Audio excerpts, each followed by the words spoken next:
बाया तिकडच बरं होतं गे. हे पप्पा उन्हातानाचं लईच काम सांगायला लागले ते. आता नवऱ्याचा कशाला फोन आलाय. Hi hello. अगं ते ह्याची चावी कुठे कपाटाची? कपाटाची चावी ना ते आपलं बेडच्या साईडचं ड्रॉवर आहे ना तर तिथे खाली ते कागद असन बघा पांढऱ्या कलरचं त्याच्या खाली.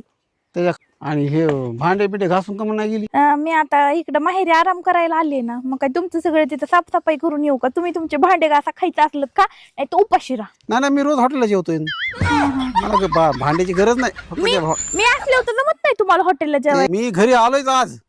कुठं होतं? मी जेवण करतो हॉटेलला, लॉजवर झोपतोय. मी असले होते तुम्हाला कधी आठवड्यातून एकदा महिन्यातून एकदा चला म्हणलं हॉटेलला, तुमच्याकडे पैसे नसते तो गेलीच मुलीला तोंड घेऊन म्हणतात. गेलीस ना तू आयुष करायला माहेरात? मला म्हणलीच मी गेलेच आयुष करणार आहे. काय करतेस नेमकं? हे काय आयुष्यात करते मी काय काम करते काय आयुष्यात करते. हा हा हा मग आयुष्यात करते. आता